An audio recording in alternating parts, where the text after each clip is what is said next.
What's going on, guys? It's Greg here, aka NYPrepper. In this video, I'm going to be doing a comparison of the 4570 government suppressed versus unsuppressed, and I'm going to be shooting a variety of different types of factory ammo out of my Marlin 1895, and I'm going to be using a Silencer Co. Hybrid 46 suppressor.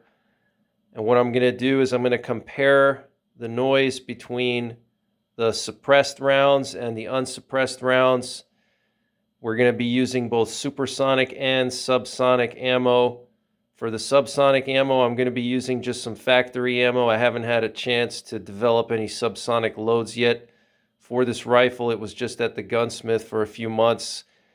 I had my gunsmith actually thread the barrel so I could attach the suppressor, and he had to make a little adapter so the suppressor could have a good shoulder to sit against, because the 4570 has such a large bore that when you thread the barrel, the muzzle end, you're not going to have much of a shoulder left for the suppressor to sit against. So he had to make a custom adapter.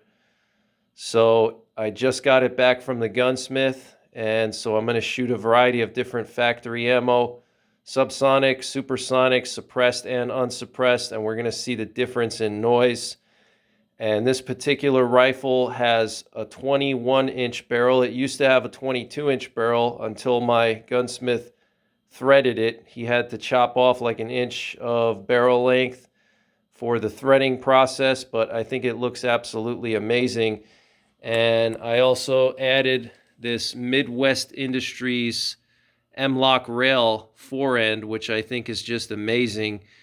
It feels really good, and it's much more durable than the walnut stock that it came with. And I'm still going to keep the walnut butt stock, but the forend is M-Lock, and I have these Magpul rail covers, which I think are excellent. I have these on my ARs. What I really love about this M-Lock rail is that you can put Picatinny rails on it, and I put one on each side and then one underneath, so I can mount a bipod and a flashlight or laser. But primarily I'm going to mount a flashlight and bipod to this thing. Especially if I'm in bear country, I'm going to mount that light on the side, and if I'm at the range, I can attach a bipod. I don't have to shoot off of bags. But check it out, guys. I think it looks great with the suppressor on. And there's that adapter that my gunsmith made. He actually machined it himself. And I have this Brockman's solid steel front sight, and it has a tritium vial in it. And then here I have the XS lever rail, which I actually installed myself because this rifle didn't come with it. And this rifle is over 22 years old. I got this rifle in 2001 as a gift from my dad, and it's still in really good condition. There's no rust on it. I've hunted with it for years. In my late teens and early 20s, this was my main hunting rifle in upstate New York and the northeastern U.S., and I've taken it through snow and rain, many hunting seasons, and no rust at all. And this thing was actually only like $600 back in 2001. Now these cost like almost $1,000 or more. Just crazy how things have gotten so much more expensive. But no rust on this at all. The bluing is just amazing.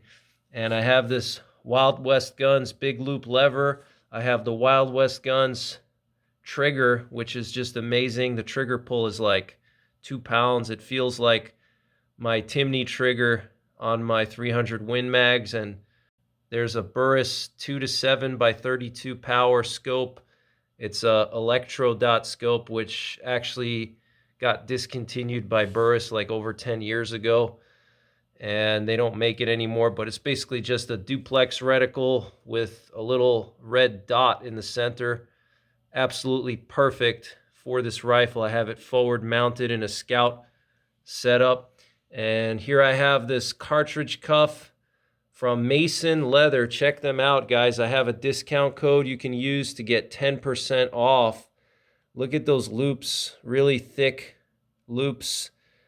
They hold the cartridges snug and they don't loosen up and fall out like the cheap nylon ones. And then here I have an elk on the other side, and there's the Mason Leather logo. So if you want that discount, use the link in the description below this video, and the discount code is in the description below this video. It's NY10. So let's see what happens, guys. Let's see the difference in noise between suppressed and unsuppressed 4570, supersonic and subsonic. Let me know what you guys think. Is there a big difference or not?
All right, guys, got some Hornady lever evolutions.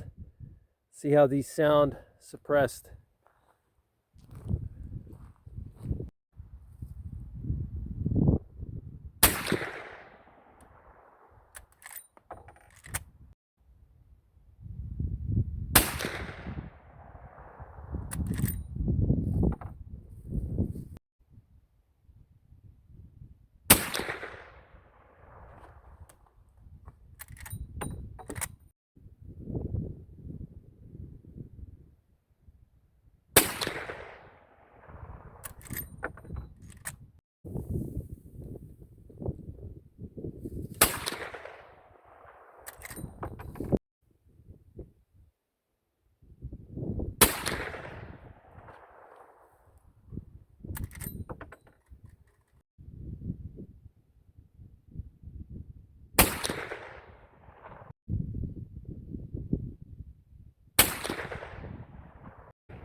3 Subsonic.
Just want to show you guys the devastation here from the 4570. Check that out. Even the subsonic rounds did a lot of damage. And it honestly felt like I was playing Call of Duty with those subsonic rounds. There was very little recoil and very little noise. Check this out. Perfect hits. Look at that. These were the flex tips, 325 grain Hornady. Muzzle velocity of around 1950 feet per second. You can see. Just want to show you guys the difference between the Hornady 325 grain flex tips, Supersonic 1950 feet per second, and the Hornady 410 grain Subsonics around 1000 feet per second. So these 3 were the Subsonics and these 4 the Supersonics, and you can see how the 900 feet per second extra velocity makes a huge difference. Look at that, guys. Look at how those water bottles were just blown apart versus the Subsonics kind of just split them, and very clean holes. And this water bottle right here has a really nasty exit hole. Check that out. So wouldn't want to get hit with one of those, but those Subsonics are really fun to shoot. Almost no recoil. Felt like I was playing a Call of Duty game. Very quiet. But there you have it, guys. 4570 suppressed versus unsuppressed. I think it's definitely a viable home defense option with the subsonic rounds and a suppressor. Very quiet indoors. Minimal penetration through walls. You won't have over penetration. And definitely a good option for SHTF if you live in an area with restrictions on magazine capacity or assault rifles. You can get a lever gun and have 7 to 10 rounds in your tubular magazine, and the lever's pretty quick to cycle. And with the subsonic loads, you have very little recoil and blast even without a suppressor, but with a suppressor it's almost nothing. It's like shooting a .22. So I hope you guys enjoyed this video.